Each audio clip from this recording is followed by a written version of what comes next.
Bismillahirrahmanirrahim. Alhamdulillahi rabbil alamin, wassalatu wassalamu ala rasulillah Sayyidina Muhammadin sallallahu alayhi wasallam, amma ba'd.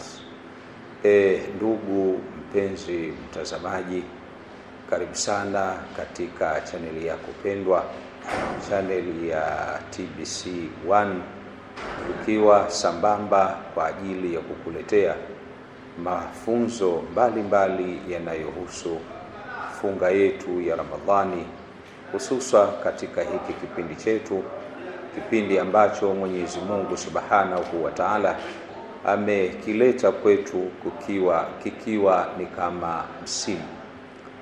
Ndugu mpenzi mtazamaji, baada ya kuwa tumemshukuru Mola Subhanahu wa Ta'ala na kumtakia ziada za rahma Bwana Mtume Muhammad sallallahu alayhi wasallam, kwa hakika tuna kila aina ya sababu ya kumshukuru Mwenyezi Mungu Subhanahu wa Ta'ala kwa kutuchagua mimi pamoja na wewe, ikiwa ni miongoni mwa wale ambao waliopata bahati ya kuweza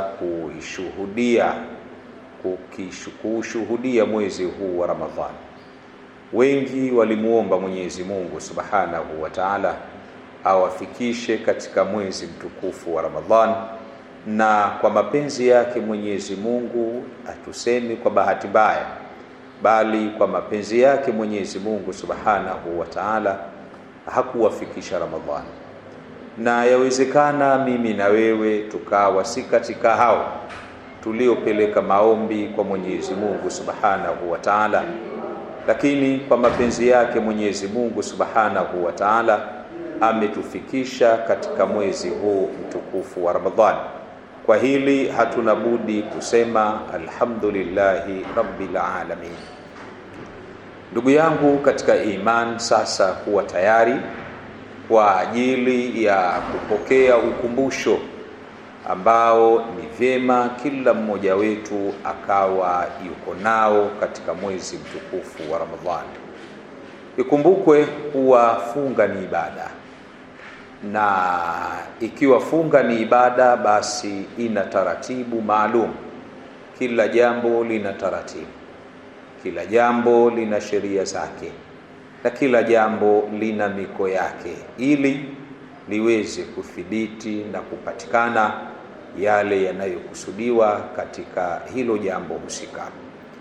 Kwanza ni muombe Mwenyezi Mungu Subhanahu wa Ta'ala kwa ajili yangu na kwa ajili yako atupokelee funga zetu hizi za Ramadhani, ikiwa leo ni siku ya 12 tangu kuingia mwezi mtukufu wa Ramadhani. Ndugu yangu katika imani, Mwenyezi Mungu Subhanahu wa Ta'ala yeye katika kuizungumzia funga ya Ramadhani ameleta mazungumzo tofauti na ibada nyingine. Tuna swali, lakini vile vile tunakwenda kuhiji Maka, lakini vile vile tunatoa zaka. Lakini tulipoingia katika funga ya Ramadhani, mwenyewe anaisemaje funga ya Ramadhani? Kwa hadithi mashuhuri kila mmoja wetu anaifahamu, Bwana Mtume Muhammad sallallahu alayhi wasallam ameyanukuu maneno akiyatoa Mwenyezi Mungu. Hii ni hadithi al-Qudsi. Allah anasema, as-sawmu li wa ana ajizi bihi. Hii ibada ya funga ni ibada ya kwangu mimi. As-sawmu li, ibada ya funga ni ibada yangu. Wa ana ajizi bihi, nami ndiye ninayetoa malipo ya funga.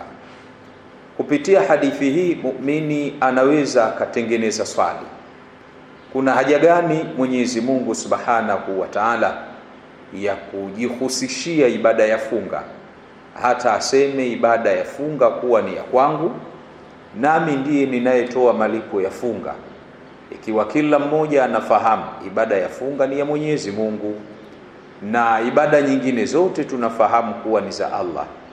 Hii idhafa, wataalamu wa lugha wanatumia neno la idhafa. Huku kuitegemeza ibada ya funga akaisema kuwa ni ya kwake yeye, Nini sababu yake? Mmoja katika wanachuoni anaitwa Ibn Hajar rahimahullahu ta'ala, yeye ametengeneza majibu ya swali kama hili, akasema hivi: wa sababu al-idafati ila Allah ta'ala anna as-siyama lam yu'bad bihi ghayruhu au ghayrullah.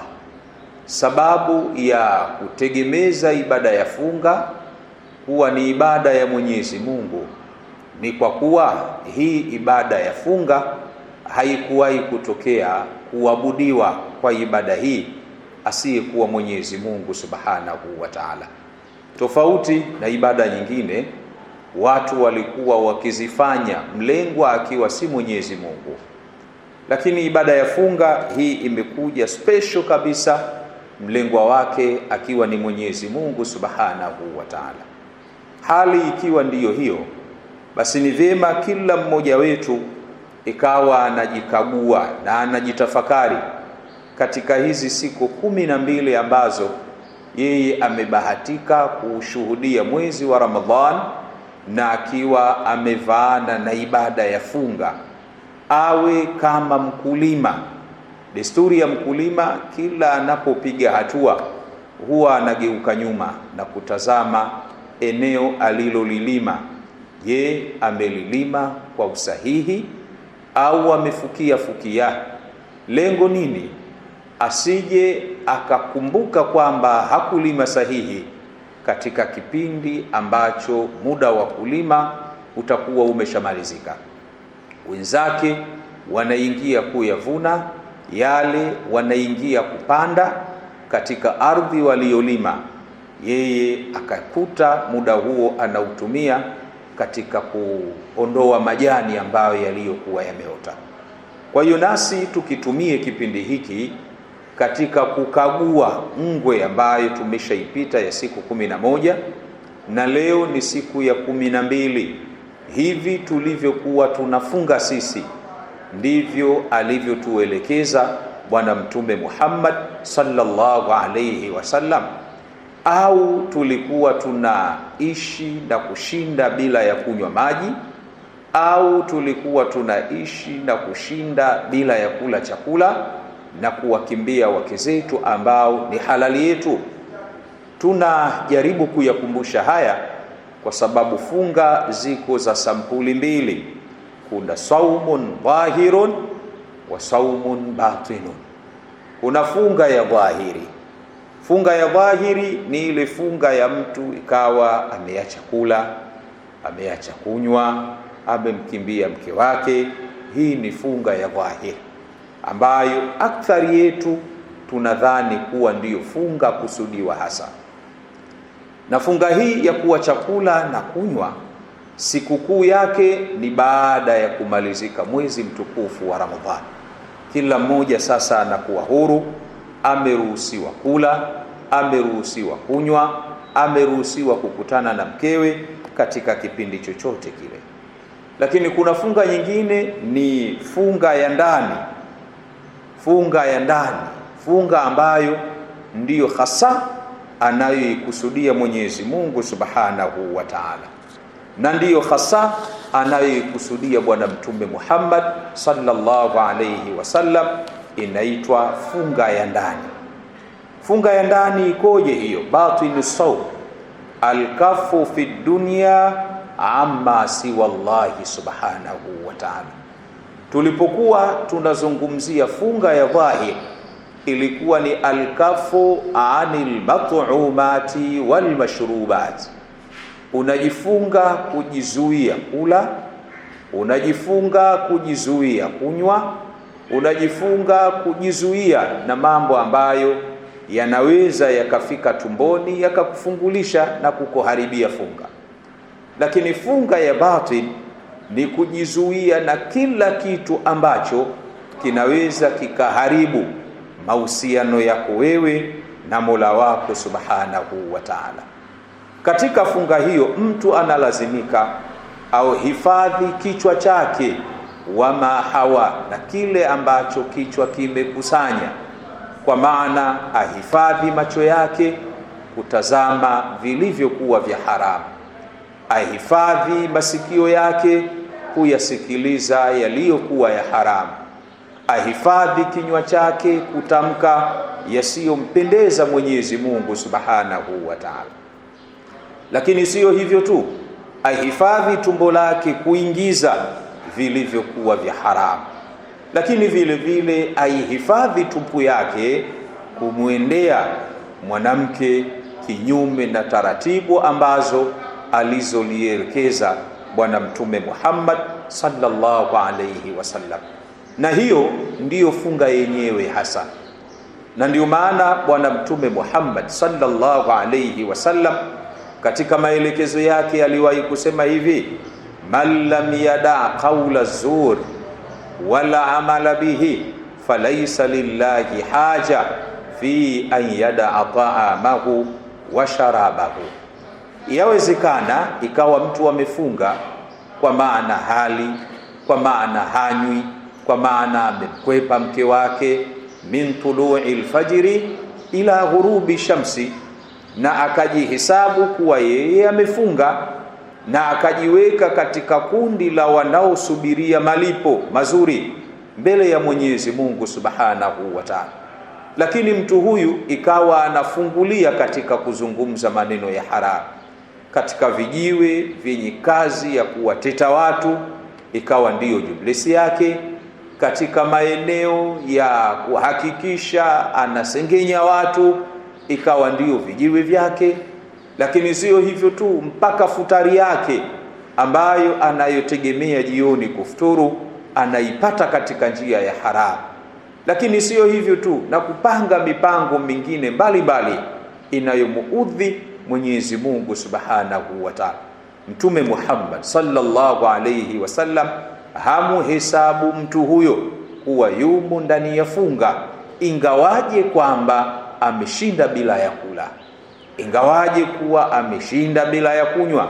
Akasema hivi: man lam yada qawla zur, yeyote asiacha maneno ya uzushi, kawa anasema urongo na yanayofanana na hayo, ikawa anayafanyia kazi mambo yaliyokosa maana, mambo yasiyokuwa na kheri kwake, huku amekaa na njaa ajala kutwa nzima na ametia nia hasa ya kufunga.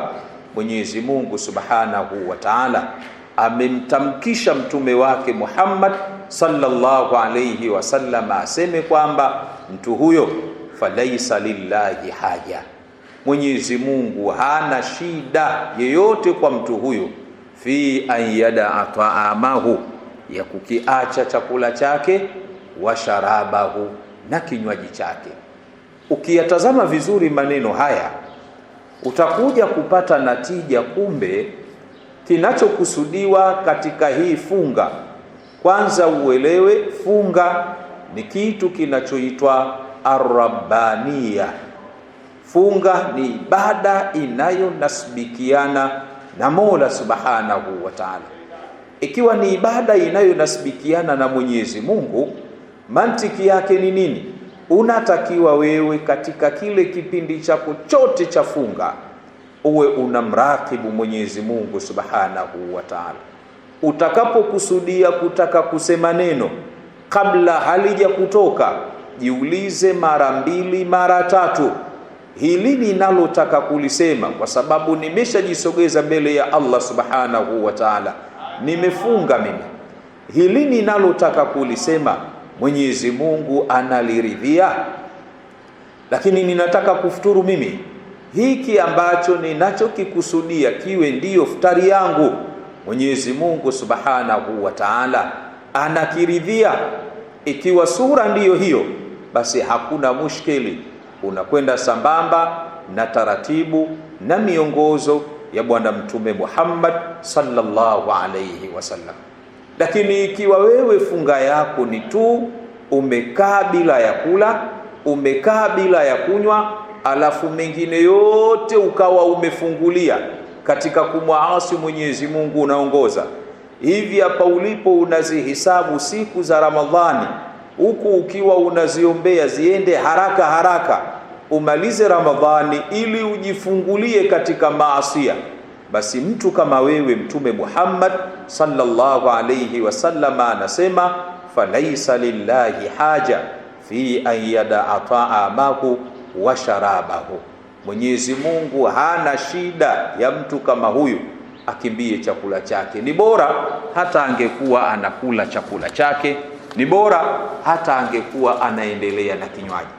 Ndugu yangu katika imani, nimeamua kutumia muda huu kujaribu kukukumbusha wewe na kuikumbusha nafsi yangu, tuzipitie siku 10 hizi 11, 12 ambazo Mwenyezi Mungu amejalia kuwa ni sehemu ya tulizozidiriki. Hatujui kama tutamaliza mwezi, tunamuomba Allah ajalie tuumalize salama. Basi kila mmoja ajaribu kupitia funga yake. Amefunga katika misingi hiyo? Amefunga katika taratibu hizo?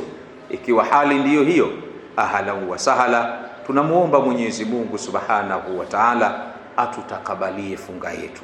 Tunamuomba Mwenyezi Mungu Subhanahu wa Ta'ala atupe mwisho mwema. Tunamuomba Mwenyezi Mungu Subhanahu wa Ta'ala atujalie kama tulivyoyafunga matumbo yetu na kula, tulivyovifunga vinywa vyetu kupitisha chochote kitakachofikia tumboni, basi vile vile tujizuie nafsi zetu katika kumwasi Mwenyezi Mungu Subhanahu wa Ta'ala. Na hiyo ndiyo funga hakika, na siku kuu ya funga hiyo ni tutakapokutana na Mwenyezi Mungu Subhanahu wa Ta'ala. Kwa sababu nilisema funga mbili hizi, kila funga ina sikukuu yake. Ile funga ya kulizuia tumbo, sikukuu yake ni baada ya kumaliza Ramadhani. Lakini funga ya kujizuia na ya haramu, sikukuu yake ni pale tutakapokwenda kukutana na Mola Subhanahu wa Ta'ala. Na hiyo ndiyo sikukuu iliyokuwa pendwa kabisa. Tunamuomba Mwenyezi Mungu atujalie katika watu wenye kuyasikiliza mazuri na hatimaye tukayafanyia kazi. Kwa haya machache, ndugu mtazamaji wa kipindi chetu pendwa, kipindi cha TBC1, nimeamua kuwaletea maudhui hii kabla hatujaumaliza mwezi wa Ramadhan, ili tuweze kukagua funga zetu tulizifunga katika misingi gani. Kwa haya machache, ni muombe Mwenyezi Mungu atuwafikishe kuwa katika watu wenye kuyasikiliza mazuri na hatimaye tukayafanyia kazi. Wallahu wa rasuluhu a'lam bisawab, wa ila liqa.